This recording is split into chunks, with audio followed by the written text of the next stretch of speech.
అకినపల్లి కరుణాకర్ పట్టభద్రుల ఎమ్మెల్సీ నిజామాబాద్, మెదక్, ఆదిలాబాద్, కరీంనగర్కు సంబంధించిన నామినేషన్ వేయడం జరిగింది.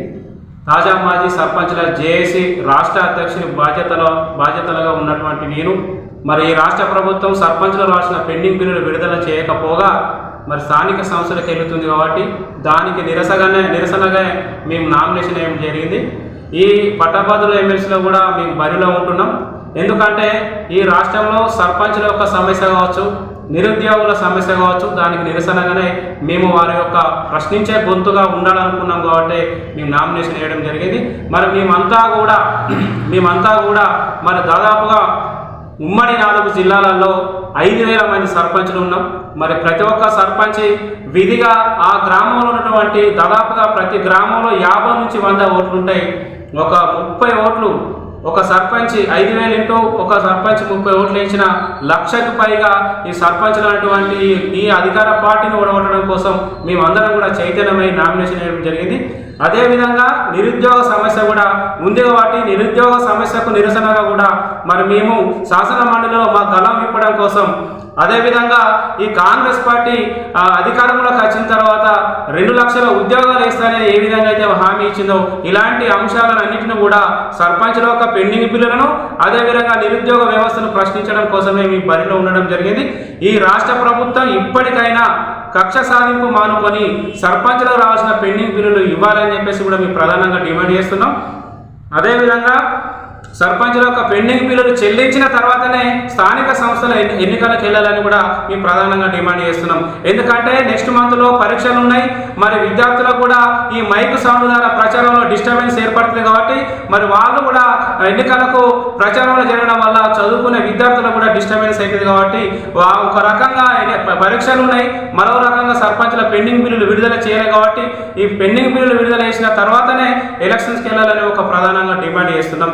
అదేవిధంగా ఈ రాష్ట్రంలో 6 గ్యారెంటీల విషయానికి వస్తే, ఎందుకంటే మేము సర్పంచ్లు రాసిన పెండింగ్ బిల్లుల మీద రాష్ట్ర ప్రభుత్వాన్ని ఎన్నిసార్లు మేము వినతి పత్రం చేసుకున్న స్పందన లేదు కాబట్టి ప్రజలందరి మద్దతు తీసుకొని 6 గ్యారెంటీల అబద్ధపు హామీలతోని అధికారంలోకి వచ్చినటువంటి రాష్ట్ర ప్రభుత్వం ఇప్పటికీ రైతు భరోసా కరెక్ట్ లేదు, రైతు రుణమాఫీ కరెక్ట్ లేదు, 2 సంవత్సరం లోపే 2 లక్షల ఉద్యోగాలు ఇస్తామని చెప్పినటువంటి ఈ రాష్ట్ర ప్రభుత్వం అసలు ఉద్యోగాలు ఇవ్వక గత ప్రభుత్వంలో చేసినటువంటి ఉద్యోగ ప్రకటనలు రిక్రూట్మెంట్ చేసి మేము చేసినామని చెప్పేసి గొప్పగా చెప్పుకుంటున్నాయి.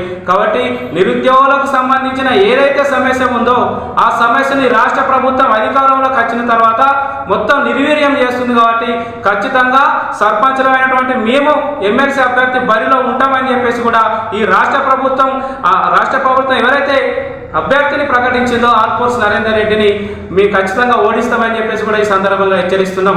ఒక విద్యను వ్యాపారం చేసి ఒక విద్యను పేదోనికి అందకుండా చేసి పేద విద్యార్థుల రక్తాన్ని తాగినటువంటి ఆల్ఫోర్స్ నరేందర్ రెడ్డిని ఈరోజు కాంగ్రెస్ పార్టీ ఒక అభ్యర్థిగా ప్రకటించిందంటే కాంగ్రెస్ పార్టీకి పేదల యొక్క బతుకు తెరువు కంటే, పేదల యొక్క అభ్యున్నతి కంటే, పేద విద్యార్థుల యొక్క అభ్యున్నతి కంటే మీకు ఇచ్చేటువంటి కమిషన్లు, మీకు ఇచ్చేటువంటి డబ్బుల విషయంలో మాత్రమే ఉన్నటువంటి ఇంట్రెస్ట్ ఉంది తప్పించి నిజంగా పేదలకు న్యాయం చేసే విధంగా ఈ రాష్ట్ర సర్కార్ ఆలోచిస్తలేదని చెప్పేసి కూడా ఈ సందర్భంగా హెచ్చరిస్తున్నాం.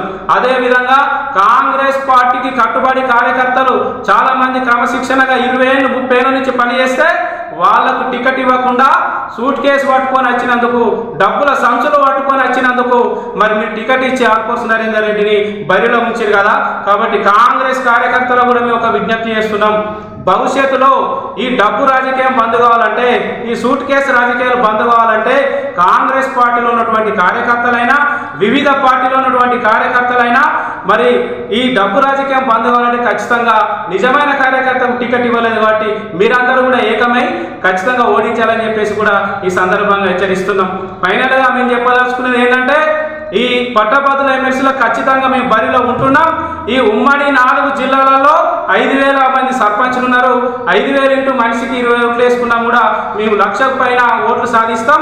ఈ ఎమ్మెల్సీ ఎన్నికలలో సర్పంచుల పక్షాన మేము ఖచ్చితంగా విజయం సాధిస్తాం. ఈ నిరుద్యోగుల సమస్య కావచ్చు, సర్పంచుల సమస్య కావచ్చు, ఈ రాష్ట్రంలో ఇంకే ఇతర సమస్యలైనా మేమందరం కూడా కలిసికట్టుగా పోరాటం చేస్తాం. ఈ రాష్ట్ర ప్రభుత్వం మెడలు వంచైనా రాష్ట్రంలో ఉన్నటువంటి ప్రజలకు న్యాయం చేసేంత వరకు మేము పోరాటం చేస్తామని సందర్భంగా హెచ్చరిస్తున్నాం.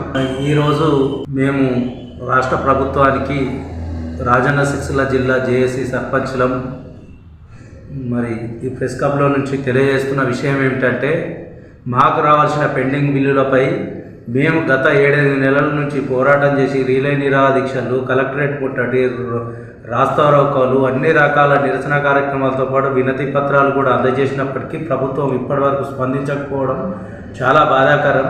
మరి రేవంత్ రెడ్డి గారి ప్రభుత్వం మాకే ఇలా చేస్తుందంటే, మరి గవర్నమెంట్లో ప్రజలకు ఇచ్చిన హామీలు కూడా 6 గ్యారెంటీలు కూడా ఎక్కడ అమలైన దాఖలాలు లేవు.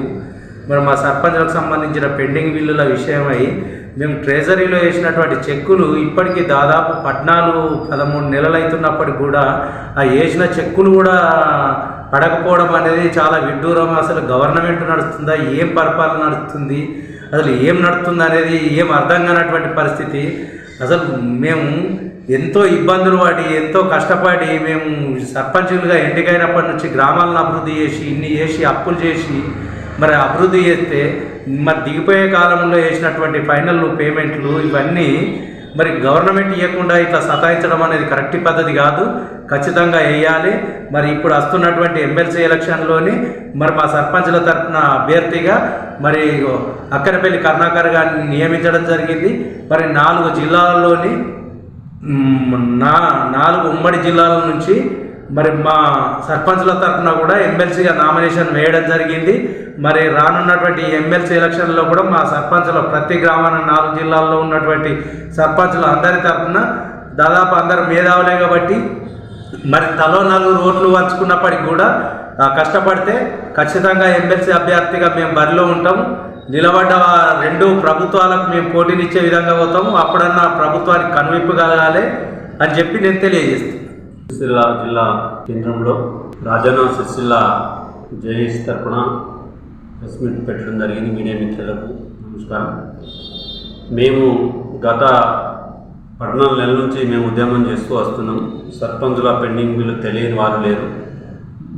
ఎంపీడీఓ నుంచి పడితే ముఖ్యమంత్రి దాకా ఇచ్చినాం. అందరినీ అన్ని రకాల కూడా మేము కార్యక్రమాలు చేసినాం. ప్రభుత్వం దృష్టికి తీసుకెళ్ళినాం. ఇప్పుడు గవర్నమెంటు స్థానిక సంస్థలు ఎలక్షన్ పెడతా అంటుంది. దాన్ని మేము వ్యతిరేకిస్తున్నాం. మా పెండింగ్ బిల్లు చెల్లించిన తర్వాతనే స్థానిక ఎలక్షన్లు పెట్టాలి.